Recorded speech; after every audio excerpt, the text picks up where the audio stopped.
고난을 극복하는 경건배가 운동이라는 제목으로 함께 은혜를 나누고자 합니다. 인생에 끊임없이 고난과 역경이 다가옵니다. 우리 예수님 믿는 사람들은 하나님께서 우리를 지켜주시고 돌봐주신다는 것을 믿고 사는 사람들인데, 역경이 자꾸 다가오면 하나님께서 나를 사랑하시지 않는가 하고 조금 시험에 들고 냉담하는 그런 경향이 생기는데, 그러면 안 됩니다. 우리는 모든 것을 하나님께서 다스리신다는 것을 더욱더 굳게 믿을 뿐만 아니라 이 어려움 속에서도 하나님을 끝까지 신뢰한다는 것을 주님께 보일 조로의 기회를 만났다. 그래서 경건배가 운동으로 전진해 나아가야 될 줄로 믿습니다. 고난과 역경을 당할수록 30분 성경 읽던 사람은 1시간 성경을 읽고, 1시간 기도한 사람은 낙심하지 말고 2시간 기도하여 어려움을 극복하고 하나님께 영광 돌리는 성도 여러분 되시기를 예수님 이름으로 축원합니다.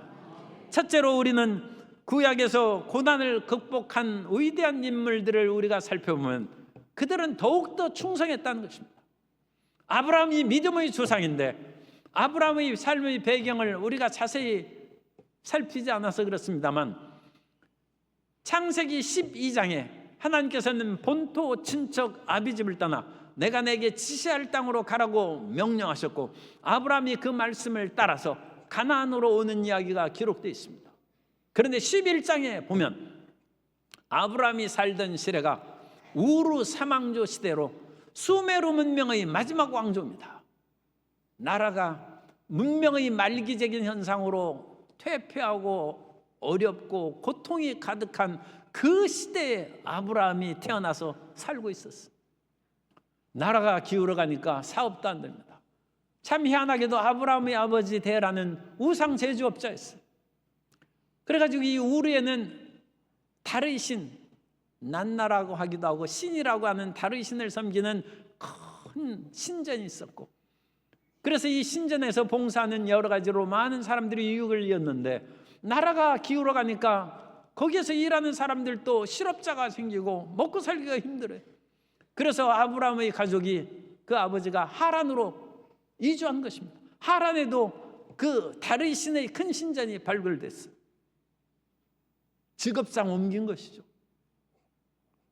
사업이 어려우니까 광에서 인심 난다는 것처럼 마음도 졸아들고 여러 가지 생활도 팍팍하게 된 것이고, 더 나아가서 11장 끝에 보면 아브라함의 형 하란이 있었는데 하란이 조카 롯을 낳고 죽은 것 같습니다. 금방.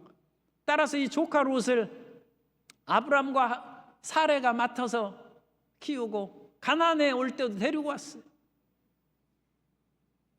더군다나 사레는 자녀를 낳지 못하는 사람이었다고 얘기합니다. 아브라함의 고난이에요. 아브라함이 나라도 힘들고 사업도 힘들고 가정도 고통이 가득할 때 하나님이 우리에게 어떤 일을 명령하시면 성도 여러분 뭐라고 대답하겠습니까? 하나님 아멘입니다. 네, 금방 시행하겠습니까? 그렇게 우리 성도님들은 대답하시겠죠.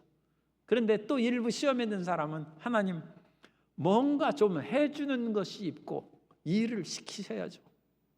지금 모든 것이 풍비박산이 났는데 내가 여기에서도 살기 어려운데 그 낯설고 먼 가나안 땅으로 제가 왜 갑니까? 그렇게 대답할 수도 있어요. 그런데 믿음의 조상 아브라함은 75세의 나이에도 아무 말을 하지 아니하고 오히려 기쁨과 감사함으로 그 길을 떠난 것입니다. 그래서 믿음의 조상인 것입니다. 우리에게 힘들고 어려운 일이 다가오고 앞길이 캄캄할지라도 더욱더 충성하는 믿음의 사람들 되시기를 예수님 이름으로 축원합니다. 그 길이 우리가 살 길이에요. 하나님이 하늘과 땅의 모든 것을 다스리신데 하나님을 떠나서 우리가 어디에서 살 수 있습니까? 더군다나 세상 사람들은 하나님의 도움이 없이 세상의 여러 가지 일들로 자기 생을 개척해 나갔기 때문에 그 사람들은 그런 식으로 살아갈 수 있어요. 그런데 하나님을 경외한 사람들이 하나님 앞에 비록 섭섭한 일이 생긴 것처럼 일이 있을지라도 하나님을 떠나 어디로 가겠습니까? 그러므로 우리 예수님 믿는 사람은 어떠한 시련과 어려움이 다가와도 하나님께 더욱 매달리고 더욱 하나님께 감사하고 더욱 하나님께 기도하고 더욱 하나님의 말씀을 읽는 성도 여러분이 되어야 될 줄로 믿습니다. 이스라엘 백성들이 애굽에서 나왔어요. 하나님께서 열 재앙으로 강한 손과 편팔로 그들을 애굽의 바로에서 이끌어냈습니다. 그런데 이스라엘 백성들이 가다 보니까 홍해가에 이르렀어요. 아니, 하나님이 어찌하여 우리를 바다에 빠뜨리시는가? 그래가지고 난감한 상황이 있을 때 그럼 뒤로 돌아가야지 하고 사람들을 살펴보니까 뒤에는 애굽의 바로의 군대가 뒤쫓아오고 있어서 뒤로 물러갔다는 애굽의 바로의 칼날에 죽을 그런 상황에 놓였습니다. 오늘날에도 노동력이 이제 큰 문제죠. 그래가지고 이 노동력을 우리가 최소임금 제도로 해서 보호하고 그들이 너무 좌절하지 않도록 임금 협상을 합니다. 그런데 미국에서 이와 같은 임금 문제가 또 노동력 문제가 자국민에게 심각한 영향을 끼친다고 여기므로 자국민이 아닌 사람들을 무차별로 붙잡고 핍박하는 그런 일이 생기는데 이제까지 해오는 것을 갑자기 바꾸니까 문제죠. 지금 하는 것이 자기 법적으로 어긋나지 않으면 문제가 없습니다만 너무 갑작스럽게 시행한다는 것은 큰 문제죠.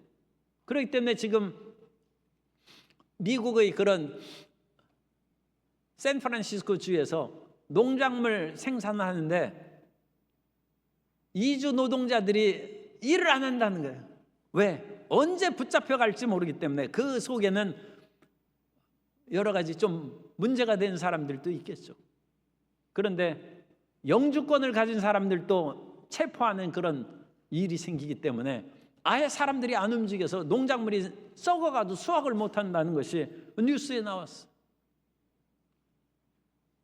그래서 이 노동력의 그런 문제가 심각하죠.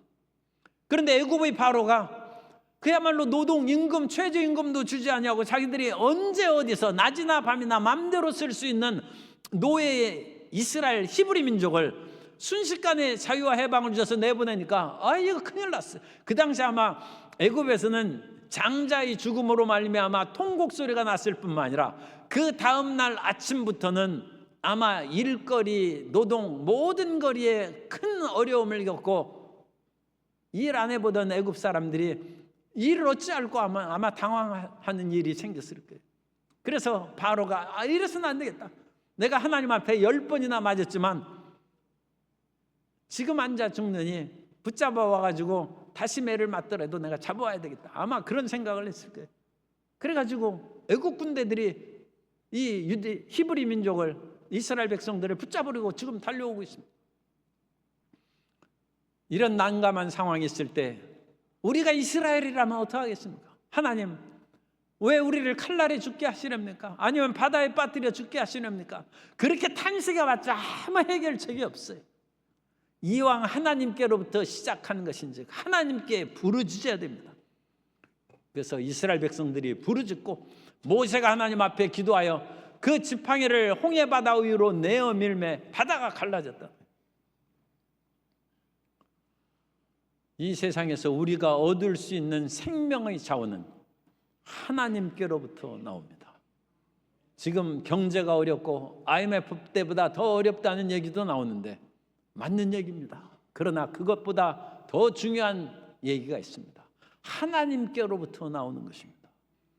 우리 크리스찬들은 배가의 경건 운동으로 하나님 앞에 회개하고 돌이켜야 됩니다. 오늘날 일부 보도에 따르면 기독교를 핍박한다는 그 보도가 가끔씩 나오고 있어요. 그러면 안 됩니다. 나라의 지도자들은 정신 차려야 됩니다.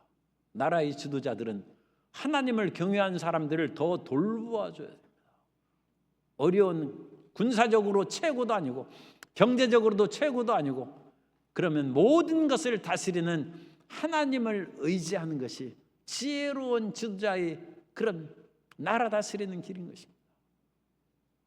어쨌든 이스라엘 백성들은 하나님께 부르짖음으로 홍해를 건너가는 자유와 해방을 얻는 것입니다.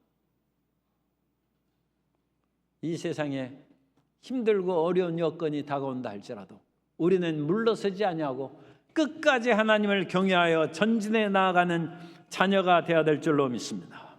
두 번째로 우리는 사람이 해야 될 일에 최선을 다해야 돼요. 하나님께서 하신다고 두 손을 그냥 내려뜨리고 있으면 안 됩니다.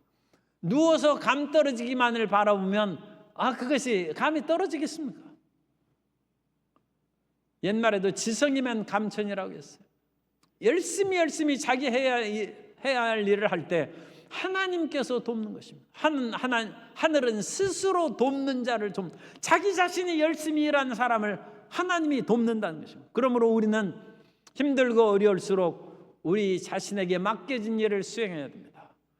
농사를 짓는 사람은 아무리 가정에 풍파가 이루어지고 고난이 다가올다 할지라도 눈물을 흘리며 씨를 뿌리러 나아갈 때 농부는 거둘 것이 있는 것이지. 봄이 되어서 씨를 뿌려야 됐는데 집안에 우환이 있고 풍파가 있다 할지라도 씨를 뿌리지 않으면 가을에 거둘 것이 있겠습니까?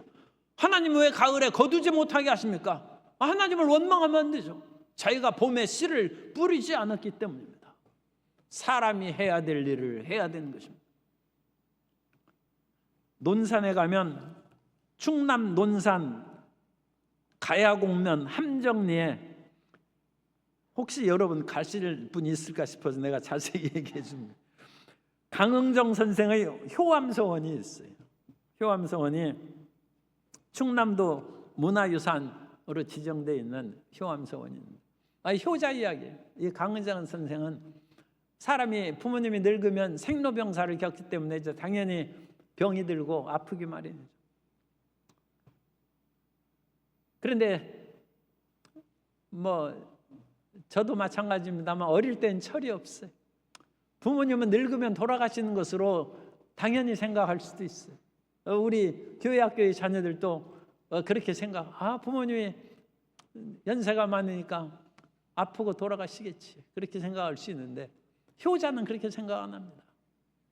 그래서 이 강흥정 선생은 부모님이 편찮으시니까 백방으로 의원을 찾아다니고 약을 구해다가 드리고, 그래서 치료를 하는데 하늘은 스스로 돕는 자를 돕는 거예요. 어느 날 어떤 소년이, 사실 이 도사가 소년으로 또 변한 일이, 소년이 와서 약 처방을 주는 거예요. 이 약을 하면 좋을 것이다. 그러니까 그 약 처방을 가지고 와서 약을 조제해서 드리니까 부모님의 병이 나았어요. 그런데 이제 연세가 드셔서 돌아가셨어요. 돌아가시자 또 그 무덤 옆에서 3년을 그와 같이 부모님을 생각하면서 때를 보내는데 춥고 제대로 먹지도 못하니까 뼈와 살이 붙어서 피골이 상접한 거예요. 그런데 난데없이 호랑이가 나와가지고 이 강흥정 선생을 덮어주고 그래서 얼어 죽지 않고 살게 그렇게 했다. 호랑이가 와도 효를 행하고 스스로 돕는 자는 살 수 있다. 그래서 이제 중국에까지 그 소문이 알려져서 중국에서 효자 바위가 있대. 효자암이라는 바위에 효자가 지팡이를 딱 대면 그 바위에 지팡이가 꽂힌다는 거예요. 이 바위, 단단한 바위에 지팡이가 들어가겠어요? 그런데 효자가 하면 그게 꽂힌다는 거예요.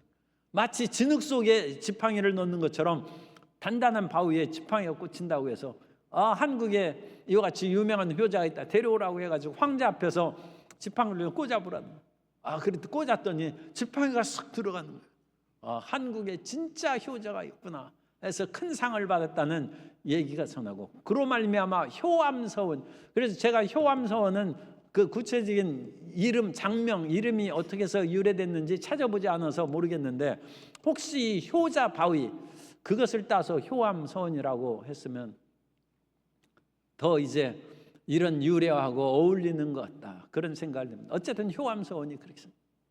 사람이 아무리 어려운 일이 있어도 우리는 해야 될 일을 해야 됩니다. 눈물을 흘릴지라도 농부는 씨를 뿌리러 나가야 되고, 아무리 힘들고 어렵고 눈물을 흘릴지라도 학생들은 학교에 가야 되고, 아무리 가정에 풍파가 이루어져도 남편은, 아내는 직장에 나아가야 눈물이 그칠 때 먹을 것이 있는 것입니다. 사람이 해야 될 일을 하지 않고서 하나님 축복만을 바라는 것은 그건 잘못된 생각하는 것입니다. 엘리야 시대 때 이스라엘 백성들이 하나님께 범죄함으로 우상을 섬기고, 그것이 이제 아합 왕 시절에 수많은 사람이 우상을 섬기고 하나님을 믿는 사람들을 다 쫓아내고 죽이고, 엘리야가 보기에는 자기 혼자만 남았어요. 물론 숨은 7천 명이 있다는 것을 우리는 그 후에 알고 있습니다만, 보기에는 하나님 이름으로 담대히 살아간 사람은 엘리야 한 사람이에요. 그러자 엘리야가 이스라엘 백성들에게 너희가 우상 숭배하고 이와 같이 죄를 범함으로 3년 6개월 동안 하늘에서 우로가 내리지 않을 것이다, 가뭄을 선포했어요. 그리고 자기는 그리 시내가에서 저 유다의 남쪽에 있는 요단강으로 들어가는 시내가 있습니다. 그 그리 시내가에서 아직 가뭄이 이제 시작했으니까, 물이 흘러내려온 물을 마시고 있으니까 까마귀가 하나님의 명령대로 먹을 것을 갖다 줘서 그거 먹으면서 지냈어요. 그런데 그 얼마 지나지 않아서 이 그리 작은 시냇물이니까 말랐어요. 비가 안 오기 시작하니까. 그러니까 아마 3년 6개월 동안에 한 2, 3개월 정도 지나서 물이 말랐을 거예요. 그러면 이스라엘 내에도 수많은 과부가 있고 어려운 사람이 많이 있을 텐데, 사람으로 최선을 다하여 충성할 사람을 하나님께서 찾아보시니까 사르밧 과부의 두로와 시돈 지방 저 이방 가나안 지역에 사는 사르밧 과부가 그런 믿음이 있어요. 그래서 엘리야 보고 거기 가면 너 굶주리지 않았고 먹고 살 수 있을 것이다 해서 엘리야를 사르밧 과부에게 보냈어요. 그랬더니 사르밧 과부는 불과 2, 3개월 지났는데도 이미 식량이 다 떨어졌어. 그러니까 가난한 과부죠. 마지막 밀가루와 기름 가지고 과자를 만들어서 그 아들하고 먹고 이제 이거 먹은 후에는 우리가 굶어 죽는 수밖에 없다고 탄식하고 있을 때 엘리야가 나타나서 하나님 말씀을 전합니다. 열왕기상 17장 14절에 보면 이스라엘의 하나님 야훼의 말씀이 나 야훼가 비를 지면에 내리는 날까지, 그러니까 3년 몇 개월 동안 그 통에 가루가 떨어지지 아니하고 그 병의 기름이 없어지지 아니하리라 하셨느니라. 갑자기 엘리야가 나타나고, 오늘날 같으면 TV에서 본 적이 있다고 얘기할 텐데, 그 당시에는 그런 본 적이 있지도 않고 사진도 없어요. 그리고 하나님의 선지자라고 그렇게 하는 사람들도 옛날에도 거짓 선지자들이 종종 있었어요. 그래가지고 남의 재물만 빼앗고 거짓 속이고 사기치는 그런 사람들이 옛날부터 있었어요. 어떻게 생각하면 사르밧 과부가 나의 마지막 남은 이 음식을 이 선지자란 사람이 빼앗아 먹는 것이 아닌가, 그렇게 탄식할 수도 있어요. 그런데 참 세상에는 그런 나쁜 사람들이 있어요. 옛날에 조인규 목사님이 개척교회 할 때 유일한 단벌 신사복이 있었어요. 그래가지고 그것을 가지고 이제 주일날 설교하고 그랬는데, 어느 날 밤에 지나가는 그런 주의종이라고 하면서 여기 그 당시 불광동만 해도 좀 산골이죠. 그래서 내가 갈 데가 없으니까 여기에서 하루 쉬었다가 내일 새벽 기도하면 내가 가도록 하겠다. 그래가지고 그러시냐고, 선배 목사님 주무시라고 하고 새벽 기도 나가와 보니까 그 단벌 양복을 가지고 갔어. 세상에 그런 일도 있다. 그러면 이 사르밧 과부가 지금 결단을 내려야 돼. 내가 하나님의 말씀대로 이 말씀을 믿고 엘리야를 대접할 것인가, 아니면 난 이대로 살다 죽을 테니까 엘리야는 다른 데 가보십시오, 그렇게 얘기할 수도 있어요. 그런데 사르밧 과부는 자기의 마음과 뜻을 정하고 엘리야에게 음식을 만들어서 대접하고, 그로 말미암아 하나님의 축복이 3년 몇 개월 동안, 그야말로 가뭄이 끝날 때까지 계속 은혜가 임하였고, 하나님께서는 그런 믿음을 가진 사르밧 과부를 아셨기 때문에 이스라엘에 수많은 과부가 있어도 사르밧 과부에게 엘리야를 보내지 않느냐, 예수님이 그 말씀을 하십니다. 그러자 예수님이 그 말씀을 하심으로 유대인들이 일종의 모욕을 받았다 해가지고 또 예수님을 치려고 달려든 그런 일이 생겼어요. 오늘 우리는 우리가 해야 될 일을 열심히 다하고, 우리가 공부할 사람은 공부를 하고 시험에 합격시켜달라고 해야 되고, 아침부터 저녁까지 열심히 일하면서, 오늘날 우리나라에 이 열심히 일하는 사람이 대부분입니다. 그런데도 불구하고 자꾸 놀기만을 얘기하고 자꾸 가지고 노는 날을 하나님께서 엿새 동안 일하고 일회째는 쉬라고 하셨는데 5일 일하고 이틀 쉬고 이제는 4일 일하고 이틀 반 3일 쉬는 것으로 자꾸 가고 있어요. 그러면 생산력은 어디에서 나옵니까? 생산력이 나오지 않으면 남을 것을 뺏겠다는 얘기인데 그런 나쁜 짓을 하면 그거 되겠어요? 사람이 땀과 피를 흘리지 않으면 건전한 생산력을 얻을 수 없습니다. 자기가 땀과 피를 흘리지 않고 어찌 성적이 오르겠습니까? 그럼 남의 것 베끼는 것이죠. 그래 남의 것 베껴가지고 논문 쓰고 부끄러운 일을 당하지 않습니까? 사람이 해야 될 일을 할 때 하나님께서 복을 주신다는 것을 잊지 않는 성도 여러분 되시기를 예수님 이름으로 축원합니다. 진인사 대천명이라고 했어요. 사람이 해야 될 일을 다 한 후에 하늘의 뜻을 기다립니다. 하나님께서 그 사람에게 복을 주실 줄 믿습니다. 세 번째로, 우리는 갑절의 경건으로 헌신하는 자에게 복이 임한다는, 우리가 갑절로 경건 배가 운동을 하면 하나님께서 우리에게 복을 내려주시는데, 이 갑절로 일하니까 하나님께서 정말로 그 모든 것을 어찌 잊어버리고 그를 돌보시지 않겠습니까? 그래서 끝까지 이 어려움 가운데 우리가 하나님 앞에 나아가야 되는데, 끝까지 어려운 일을 당해도 그 기간이 그렇게 길지 않아요. 서머나 교회에 이 하나님의 말씀이 임하여서 환난과 궁핍함이 그들에게 다가온다고 말씀했습니다. 그런데 환난과 궁핍을 내가 알지만 요한계시록 2장 10절에 너는 그 장차 받을 고난을 두려워하지 말라.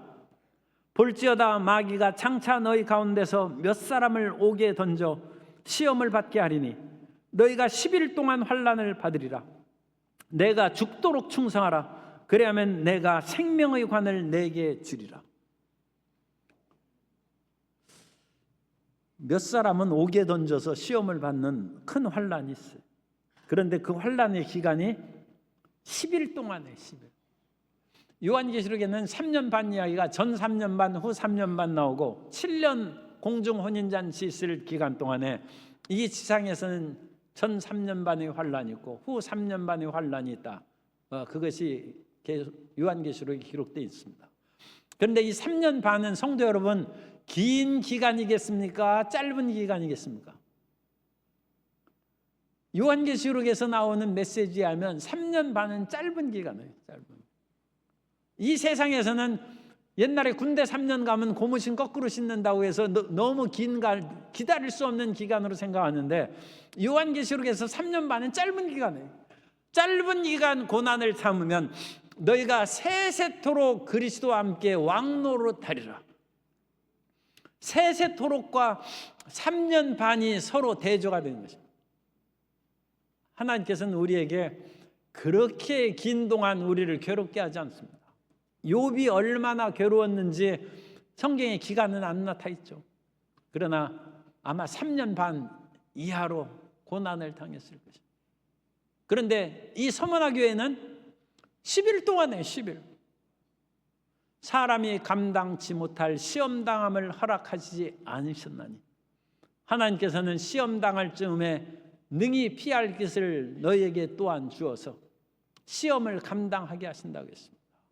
하나님께서는 우리의 모든 삶에 감당할 만한 것 위에는 허락하시지 않고 또한 시험을 감당할지라도 우리가 그 모든 것을 인내하고 또한 그 전에 피할 길도 내려주셔서 우리로 감당하고 승리하게 해주신 줄 믿습니다. 그 하나님의 절대 선하심을 믿고 하나님의 영원하신 사랑을 굳게 믿고 지금 눈앞에 있는 환난과 시험에 좌절하지 않고 낙심하지 아니하고 더욱 갑절로 충성하는 성도 여러분 되시기를 예수님 이름으로 축원합니다.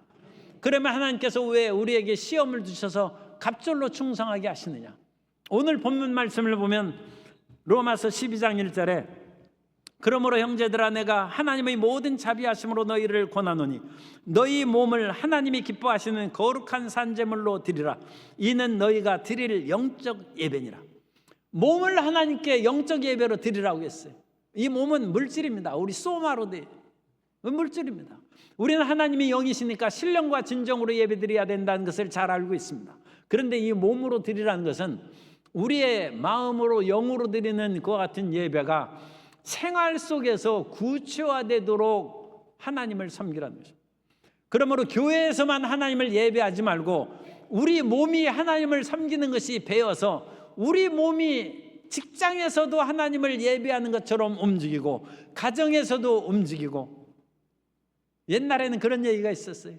어머니는 교회에서는 보면 천사인데 집에서는 이 말하기가 좀 그러네.